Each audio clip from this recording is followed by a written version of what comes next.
Hello বন্ধুরা, welcome to my YouTube channel রাখির কিচেনে। সবাইকে স্বাগত জানিয়ে আজকে দারুণ একটা রেসিপি শেয়ার করতে চলেছি। আজকে রেসিপি পনিরের পুর ভরা আমি ধোসা রেসিপি শেয়ার করব। আর এই রেসিপির পুরো ভিডিওটা দেখার জন্য তোমাদের কাছে কিন্তু অনুরোধ রইল। আর এই যে ধোসাটা একটু হেলদি, মানে হেলদি রেসিপি তোমাদের শেয়ার করব। এখানে কি আছে বলো তো? গ্রিন মুগ কলাই। আর এগুলো, এই যে কলা ফুটে গেছে, এটা খুব সহজে ঝটপট কলা তৈরি করা যায়। এটাকে ওভারনাইট কিংবা 3 থেকে 4 ঘন্টা ভিজিয়ে রাখতে হবে। ভিজিয়ে রাখার পরে এটাকে একটা থান বা ন্যাকড়া কোনো জায়গায় জল ঝরিয়ে এইভাবে জড়িয়ে দিতে হবে। আর জড়ানোর পরে মাঝে মাঝে একটু জল ছিটা দিতে হবে। তারপরে কি হবে, ম্যাজিকের মতো কাজ হয়ে যাবে। ওখান থেকে ওটা কলাটা বেরিয়ে যাবে। আমরা বাংলায় বলি ওটা কলা, তাই তো? এই যে ছোলা কিংবা মটর কিংবা যে কোনো মানে দানা শস্যকে কলা বের করতে হলে মানে ওটাকে বলে অঙ্কুর। আর ওইটা বের করতে হলে এইভাবে কোনো থানের উপরে জড়িয়ে জল ঝরিয়ে মাঝে মাঝে জল ছড়া দিতে হয়। ব্যাস, এটাকে মিক্সিতে কিভাবে পেস্ট করে নিলাম সেটা তোমরা দেখতে পাচ্ছ। ওর সঙ্গে মিক্সিতে অ্যাড করেছি রসুন, একটু আদা, আর তাতে নিয়েছি চালের গুঁড়ো 1 কাপ, আর 1 কাপ নিয়েছি আমি বেসন। এটা হেলদি একটা ধোসা রেসিপি তোমাদের শেয়ার করব। যারা ওয়েট লসে আছো এই রেসিপিটা কিন্তু ট্রাই করতে পারো। ব্যাস, এটাকে এইভাবে একটা ঘন ব্যাটারে তৈরি করে নেব। তাতে দিয়ে দেব হিং, আর পরিমাণ মতো পিঙ্ক সল্ট, যেটাকে বলে সন্দক লবণ। আর আমি দিয়ে দেব এখানে ভাজা জিরের গুঁড়ো। ব্যাস, এটাকে ভালো করে মাখিয়ে নিতে হবে। চাইলে এখানে কিন্তু বিউলির ডালও ব্যবহার করতে পারো অল্প একটু। আর যেহেতু এখানে আমি গ্রিন মুগ, মানে গ্রিন মুগ কলাই ব্যবহার করেছি, তাই আমি এখানে দিলাম না। ব্যাস, এরপরে কি করব, এটা একটা ঘন ব্যাটারে তৈরি করে এটাকে আমি 10 থেকে 15 মিনিট এইভাবে রেখে দেব।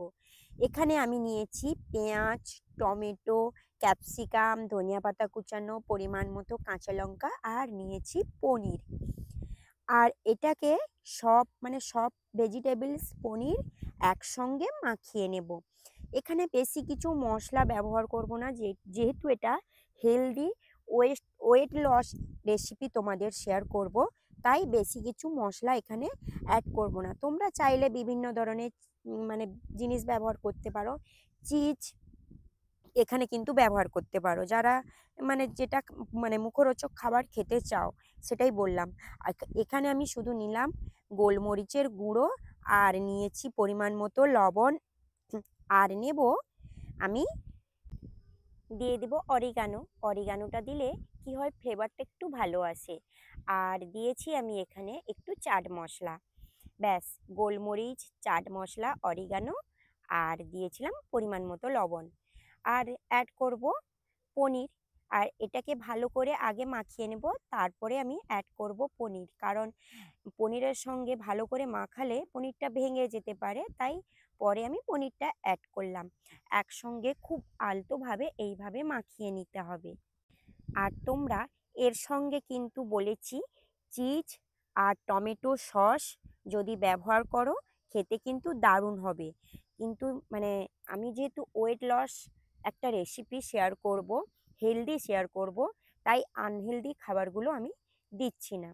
ব্যাস, মানে গ্যাসের ওভেনে এবারে কড়াই মানে তাওয়া বসিয়ে দেব। আর দিয়ে দেব মোটামুটি ঘি, ব্রাশ করে দেব অল্প পরিমাণ। চাইলে অয়েল দিতে পারো, ঘিটা কিন্তু ফ্লেভারটা মানে ভালো আসে।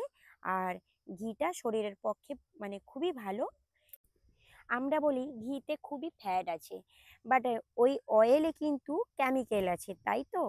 ঘি যেটা খাঁটি ঘি হবে, তো ঘিতে কিন্তু কোনো কিছু সার্টিফিকেট নেই। ঘিটা খাঁটি ঘি হয়। মার্কেট থেকে না নিয়ে বাড়িতে ঘি বানাবে কিংবা ঘরোয়া ঘি পাওয়া যায় মার্কেটে, সেগুলো কিনে নিতে পারো। মোটামুটি অল্প একটু ঘি ব্রাশ করে নিতে হবে। ব্যাস, ধোসাটা কিন্তু খুব সুন্দরভাবে রেডি হয়ে গেছে। ভিতর থেকে এইভাবে ওই পুরটা দিয়ে এইভাবে কিন্তু ওলট পালট করে মুড়ে নিতে হবে। আর খুব সাবধানে করতে হবে। আমার কিছুটা ভেঙে গেছিলো আর কিছুটা খুব সুন্দরভাবেও হয়ে গেছিলো, তাই আমি খুব ধীরে ধীরে এটা বানিয়েছিলাম। তোমাদের কিন্তু এই হেলদি ওয়েট লস রেসিপি একটা আমি কিন্তু শেয়ার করলাম, ধোসা। তোমরা এটা মানে লাঞ্চেও খেতে পারো যারা ওয়েট লসে আছো, আর ডিনারে তো খেতেই পারো, তাই আমি শেয়ার করলাম। অবশ্য এরকম আমার রেসিপিগুলো ভালো লাগলে আমার পাশে থাকবে, আর আমার রেসিপিগুলো অবশ্যই শেয়ার করে দেবে, আর লাইক কমেন্ট একদম করতে ভুলে যাবে না। একটা আমি জল দিয়ে ভাজা দেখাবো, একটা অয়েল মানে ঘি ব্রাশ করে নিয়েছিলাম, একটা আমি এইভাবে জল ব্রাশ করে নেব। তোমরা যে যেমন বানাতে পারো, তাই আমি খুব সুন্দরভাবে প্রথম থেকে শেষ অবধি মানে মোটামুটি খুব সুন্দরভাবে শেয়ার করলাম। তোমাদের কোনো অসুবিধা যাতে না হয় এইভাবে ভিডিওগুলো আমি অবশ্য অনেকগুলো ভিডিও শেয়ার করেছি, তোমরা কিন্তু দেখে নেবে। আর উপর থেকে আমি একটু ঘি দিলাম, বললাম যে ঘির ফ্লেভারটা ভালো লাগে, আমার খেতেও ভালো লাগে, তাই একটু ঘিটা আমি বেশি করে ব্যবহার করছি। যে যার পরিমাণ মতো দেবে, আর উপর থেকে যে যার ওই পুরটা দেবে। আর যারা পুরটা পছন্দ না করো কিন্তু এমনি ধোসা বানিয়ে খেতে পারো। আর আমার এরকম হেলদি রেসিপি সব দেখতে হলে, খুবই মানে ভালো ভালো রেসিপি যদি দেখতে চাও, প্লিজ আমার পাশে থেকো। আর পাশে থাকা বেল আইকনটা প্রেস করতে একদম ভুলে যাবে না, কারণ আমি যখনই নতুন নতুন রেসিপি ভিডিও আনবো, তোমাদের সবার কাছে নোটিফিকেশান চলে যাবে। আর একদম রেসিপিগুলো মিস করবে না, যখনই নোটিফিকেশান যাবে ভিডিওগুলো একবার হলেও দেখে নাও। আমি প্রত্যেকটা ভিডিও তোমাদের কাছে খুবই সুন্দরভাবে বানিয়ে আর বলে দেই, যাতে কারোর অসুবিধে না হয়। এখন সবাইকে রান্নার কথা বলে দিতে হয় না, তবুও আমি খুব সুন্দরভাবে ভিডিওগুলো শেয়ার করি। অবশ্যই ভালো লাগলে বন্ধুরা আমার পাশে থেকো, আর এরম ভিডিওগুলো অবশ্যই দেখতে থাকো। লাইক কমেন্ট শেয়ার করতে একদম ভুলে যাবে না। সবাই ভালো থেকো, সুস্থ থেকো। আর আমার এই রেসিপির ভিডিওটা এখানেই শেষ করছি। নেক্সট ভিডিওর জন্য তোমরা অপেক্ষা করো অবশ্যই, আর আমার প্রত্যেকটা ভিডিও ফলো করে নাও।